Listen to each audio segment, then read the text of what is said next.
शुभोदय बच्चों।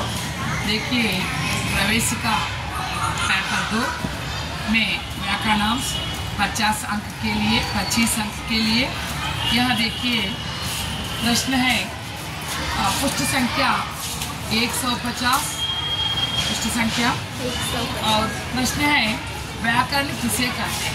व्याकरण में देन व्याकरण की परिभाषा देते हुए हिंदी व्याकरण के प्रकारों को समझाइए।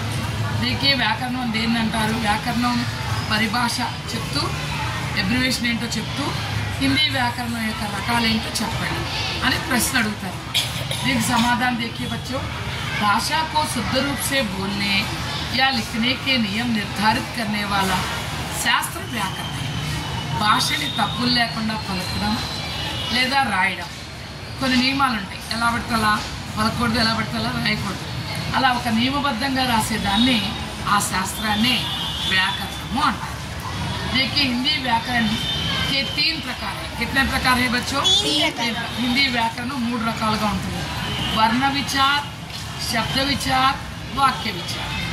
మొత్తం వ్యాకరణాన్ని 3 భాగాలుగా విభజిస్తే అక్షరాలన్నీ ఒకటి, తర్వాత రెండోది పదాలన్నీ ఒకటి, మూడోది వాక్యాలన్నీ ఒకటి। ఇలా వ్యాకరణం మొత్తం భాష అంతే కదా, పదాలతోనూ అక్షరాలతోనూ పదాలతోనూ వాక్యాలతోనూ నిర్మించబడి ఉంటుంది ఈ భాష। కాబట్టి ఈ 3 రకాల వ్యాకరణాలు మనం తెలుసుకోవాలి। వర్ణ విచార్ में वर्णों की बनावट, వర్ణ విచార్ అనే దానిలో అక్షరాల యొక్క నిర్మాణం, ఉచ్చారణ, వాటిని ఎలా పలకాలి, ఆది పర్ విచార్ किया जाता है। వీటన్నిటి మీద ఆలోచిస్తాం। శబ్ద విచార్ में అలాగే పదం దానిలో శబ్దం की उत्पत्ति, పదాలు ఎలా పుడతాయి, बनावट వాటి నిర్మాణం ఎలా ఉంటాయి, और उसके भेदों पर विचार किया जाता है। అటు రకాలేంటి దాని గురించి చర్చించుకుంటాం।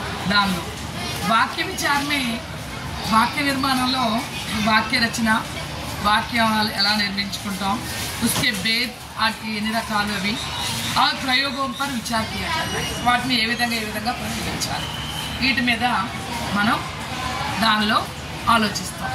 ఇప్పుడు చూడండి, ఇప్పుడు అర్థమైంది सबको समझ में आया बच्चों। व्याकरण कितने प्रकार के होते हैं? 3 प्रकार। क्या है? वर्ण विचार, शब्द विचार, वाक्य विचार। अच्छा बच्चों, धन्यवाद।